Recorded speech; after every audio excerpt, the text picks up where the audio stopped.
warahmatullahi wabarakatuh.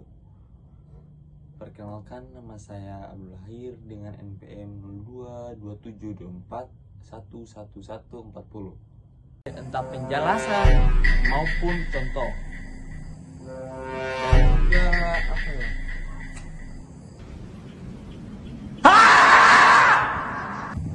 halo teman-teman. Hari ini saya akan membahas tentang teori keuangan dan perbankan syariah, yaitu sistem keuangan yang dijalankan berdasarkan prinsip-prinsip Islam. Dalam pembahasan ini, saya ingin menjelaskan mulai dari pengertian prinsip dasar, perbedaan dengan sistem biasa, hingga contoh penerapannya. Keuangan syariah adalah cara mengelola uang dan kegiatan perbankan yang mengikuti aturan Islam. Tujuannya supaya sistem keuangan bisa berjalan dengan adil, jujur, dan tidak merugikan siapapun. Jadi, semua transaksi harus halal dan sesuai syariat Islam.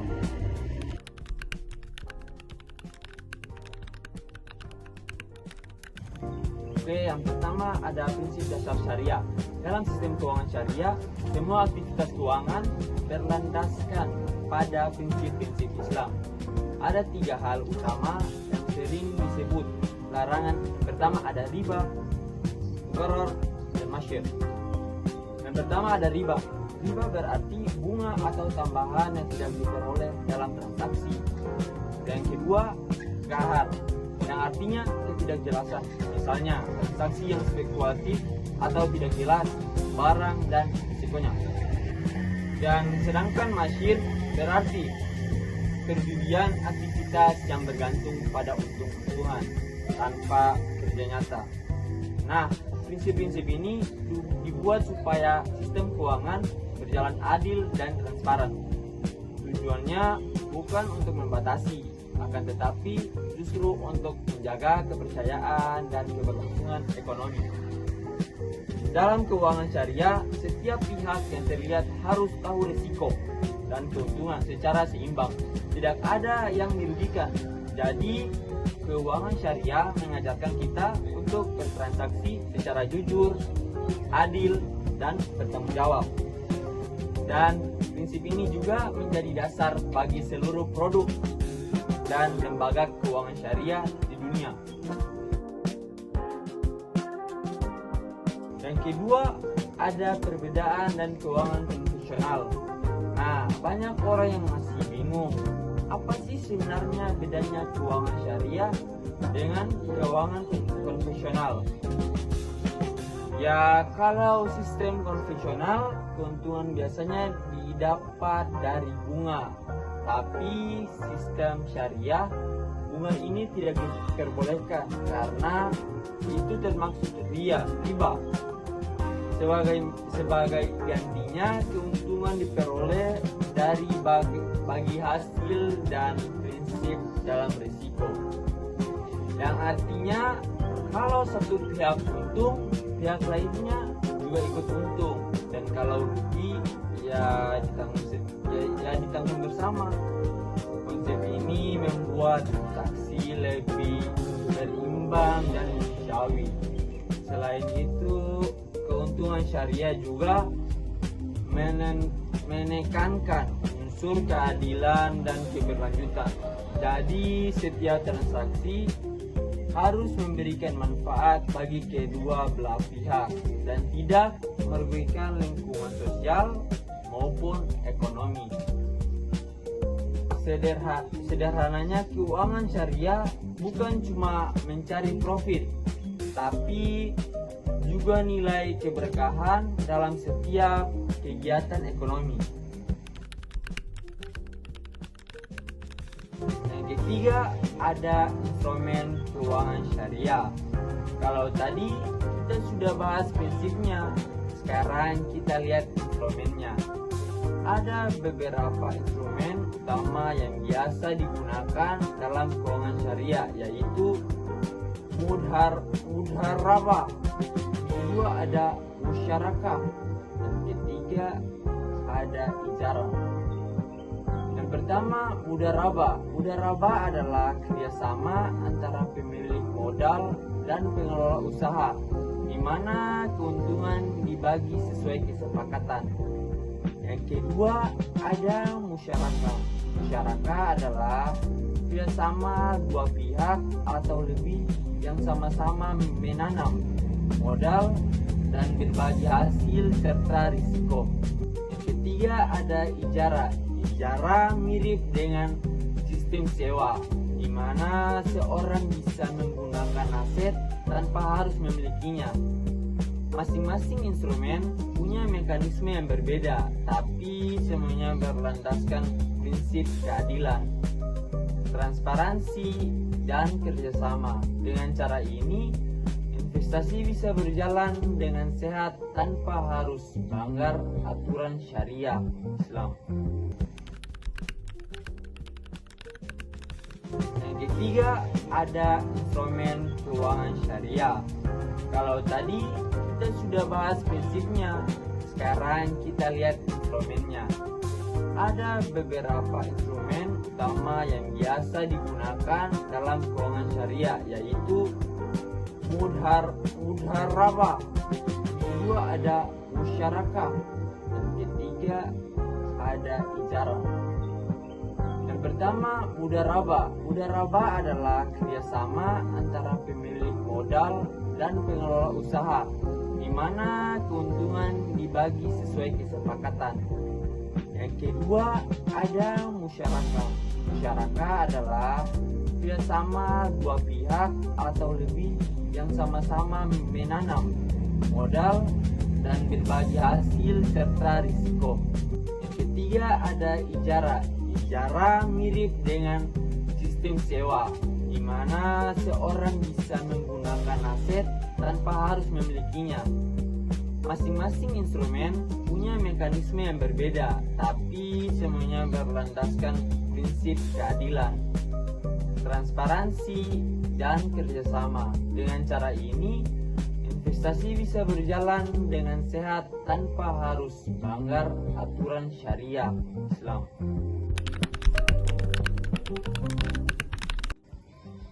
Yang keempat, ada perbankan syariah. Sekarang kita masuk ke lembaganya, yaitu perbankan syariah. Bank syariah menawarkan layanan keuangan yang sesuai dengan prinsip Islam, seperti tabungan syariah, pembiayaan mudarabah, dan pembiayaan murabahah. Perbedaannya dengan bank konvensional, di sini tidak ada bunga, melainkan sistem bagi hasil. Misalnya, kalau kita menabung di bank syariah, keuntungan yang kita dapat bukan bunga, tetapi hasil pembagian dari keuntungan bank. Sistem ini membuat nasabah dan bank sama-sama berintisipasi dalam keberhasilan ekonomi. Selain itu, bank syariah juga punya misi sosial, membantu masyarakat agar bisa mengelola keuangan tanpa melanggar hukum Islam. Dengan begitu, sistem ini menciptakan keberdayaan ekonomi umat. Yang kelima, ada tantangan dalam implementasi. Nah, meskipun potensi besar, penerapan keuangan syariah masih punya beberapa tantangan. Salah satunya adalah kurang pemahaman masyarakat. Banyak orang yang masih belum tahu perbedaan antara produk syariah dan maupun konvensional. Selain itu, regulasi yang ada di beberapa negara juga belum sepenuhnya mendukung perkembangan industri keuangan syariah. Disinilah pentingnya edukasi dan kesadaran. Masyarakat perlu lebih banyak mendapat informasi dan contoh nyata tentang bagaimana sistem ini bekerja dan memberi manfaat. Kalau pemahaman meningkat, kepercayaan juga akan tumbuh dan industri syariah bisa berkembang lebih pesat.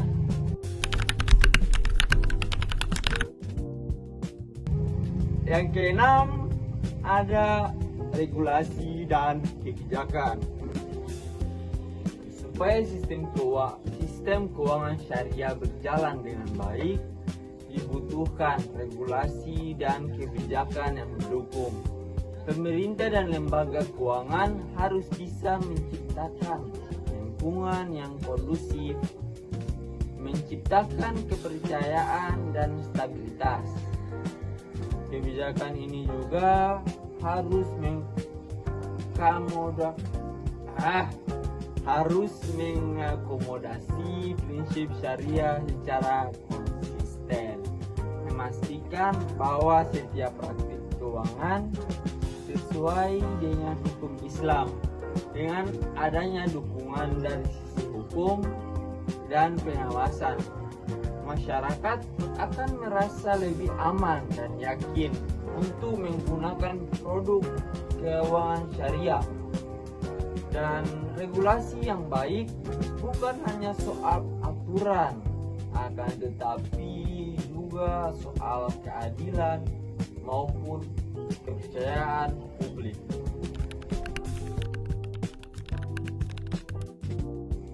Oke, yang ketujuh, ada peran teknologi dalam keuangan syariah. Sekarang mari kita lihat bagaimana teknologi berperan dalam dunia keuangan syariah. Dengan kemajuan teknologi, akses terhadap layanan keuangan syariah jadi semakin mudah. Kini banyak hadir finance syariah, yaitu layanan keuangan berbasis digital yang mengikuti prinsip Islam. Contohnya, aplikasi investasi syariah, dompet digital syariah, dan hingga platform syariah. Pinjaman berbasis per 10 yang sesuai hukum Islam. Teknologi membantu menciptakan efisiensi, transparansi, dan kemudahan akses. Dengan begitu, semakin banyak masyarakat bisa ikut serta dalam sistem keuangan yang halal dan beretika. Dan teknologi dan syariah bukan dua hal yang bertentangan, justru bisa saling melengkapi dan mewujudkan ekonomi modern yang tetap sesuai dengan nilai-nilai Islam. Ke-8, ada studi kasus sukses. Nah, supaya lebih nyata, kita lihat beberapa contoh keberhasilan penerapan keuangan syariah. Ada banyak studi kasus di mana sistem ini berhasil meningkatkan kesejahteraan masyarakat. Misalnya, lewat pembiayaan mikro dan investasi sosial. Lembaga keuangan syariah ini membantu pelaku usaha kecil untuk berkembang tanpa terbebani bunga. Selain itu, ada juga program seperti zakat, wakaf, dan Fadlul Hasan yang digunakan untuk mengentaskan kemiskinan dan membangun ekonomi lokal. Dengan dukungan regulasi yang kuat, pemahaman masyarakat yang meningkat, serta peran teknologi yang terus berkembang, masa depan keuangan syariah akan semakin cerah. Dan yang paling penting, sistem ini mengingatkan kita bahwa keberkahan dalam ekonomi datang dari cara yang benar dan bermanfaat bagi semua.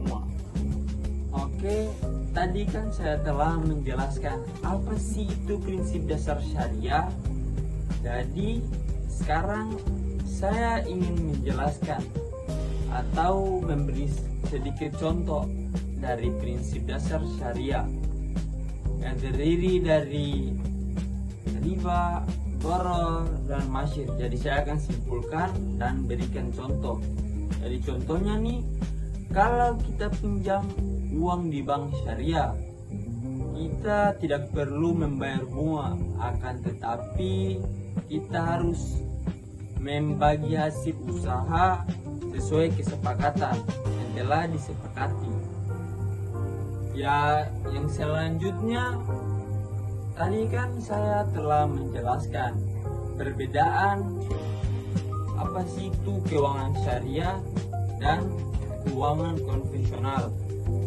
Jadi di sini saya akan memberi contoh apa sih perbedaan dari keuangan syariah maupun keuangan konvensional.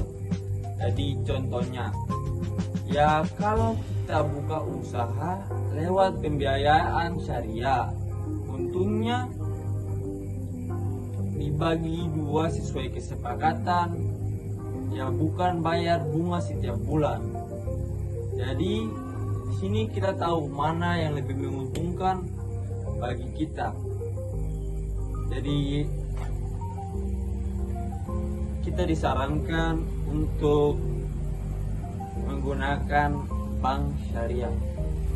Jadi saya akan menegaskan kembali dari apa sih itu contohnya instrumen keuangan syariah yang terdiri dari mudharabah, musyarakah, dan ijarah.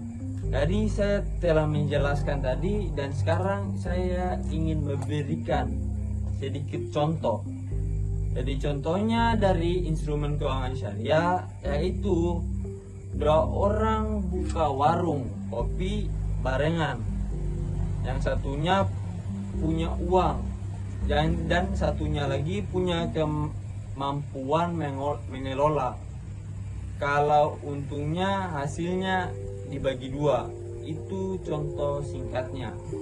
Oke, selanjutnya saya ingin menegaskan kembali lagi tentang perbankan syariah. Jadi tadi kan saya telah menjelaskan apa sih itu perbankan syariah. Dan di sini saya akan memberikan sedikit contoh dengan perbankan syariah. Yang pertama itu contohnya tuh kalau menabung di bank syariah Indonesia, nasabah dapat dibagi hasil, bukan bunga seperti di bank konvensional. Itu contoh singkatnya dari perbankan syariah, keuntungan dari perbankan syariah. Oke, dan di sini saya akan memberikan sedikit tantangan dalam implementasi atau bisa disebut dengan tantangan untuk keuangan syariah atau bank syariah. Walaupun keuangan syariah bagus, pastilah ada kekurangan, tapi ada beberapa tantangan juga, yaitu masih banyak masyarakat yang belum paham cara kerjanya dan aturan yang belum sepenuhnya mendukung dari kegiatan syariah atau keuangan syariah. Jadi, oke, selanjutnya saya ingin menegaskan kembali lagi tentang perbankan syariah. Jadi tadi kan saya telah menjelaskan apa sih itu perbankan syariah. Dan di sini saya akan memberikan sedikit contoh dengan perbankan syariah. Yang pertama itu contohnya tuh kalau menabung di bank syariah Indonesia, nasabah dapat dibagi hasil, bukan bunga seperti di bank konvensional. Itu contoh singkatnya dari perbankan syariah, keuntungan dari perbankan syariah. Itu perlu ada sosialisasi dan edukasi supaya masyarakat makin percaya dan mau beralih ke sistem syariah. Nah, dan selanjutnya di sini saya akan menjelaskan kembali yaitu regulasi dan kebijakan. Di sini saya bukan menjelaskan sih, lebih ke memberikan contoh dari regulasi dan kebijakan. Pokoknya nih, di Indonesia sudah ada undang-undang tentang syariah nomor 21 tahun 2008 yang mengatur semua kegiatan bank syariah. Jadi regulasi dan kebijakan ini sudah tercantum sendiri di undang-undang. Oke, di sini saya akan memberikan beberapa contoh kasus sukses. Jadi di beberapa tempat keuntungan syariah sudah terbukti sukses membantu masyarakat. Ya, misalnya lewat pembiayaan mikro dan program zakat, pembiayaan mikro dan program zakat atau wakaf produktif. Program seperti ini bisa membantu pedagang kecil dan menurunkan angka kemiskinan. Dan ini contoh lebih yaitu bank wakaf mikro di pesantren yang memberi modal tanpa bunga kepada pedagang kecil. Oke, terima kasih sudah menyimak. Semoga penjelasan ini bermanfaat dan bisa membuka wawasan tentang betapa luasnya dan menariknya dunia keuangan syariah. Semua ini membuktikan bahwa keuangan syariah bukan hanya teori, tapi benar-benar bisa memberikan dampak positif bagi masyarakat luas.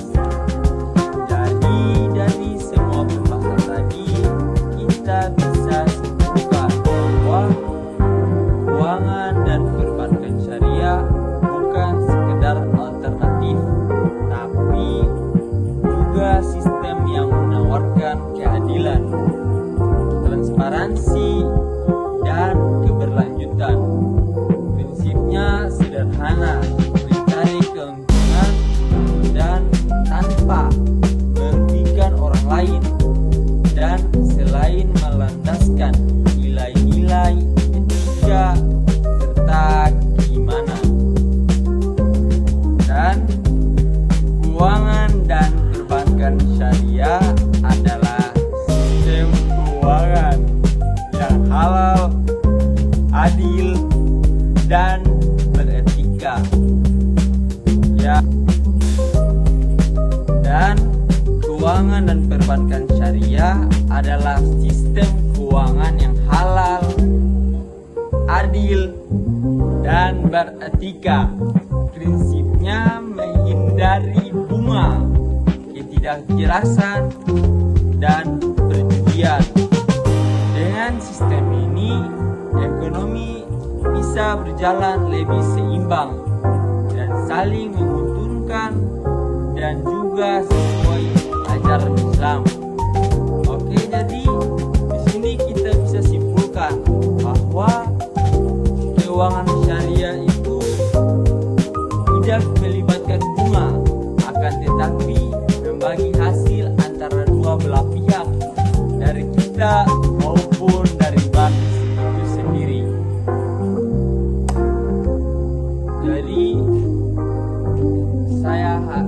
Jadi saya harap teman-teman semua dapat memahami dari apa yang telah saya sampaikan, dari entah penjelasan maupun contoh.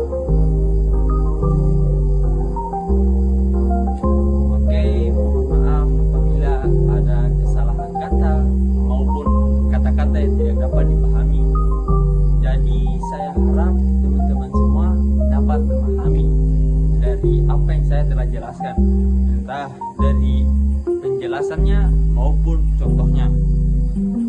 Oke, terima kasih sudah menyimak. Semoga penjelasan ini bermanfaat dan bisa membuka wawasan tentang betapa luas dan menariknya dunia keuangan syariah. Semua ini membuktikan bahwa keuangan syariah bukan hanya teori, tapi benar-benar bisa memberikan dampak positif bagi masyarakat luas. Dan di sini saya lebih anjurkan lagi. Oke, cukup sekian. Terima kasih.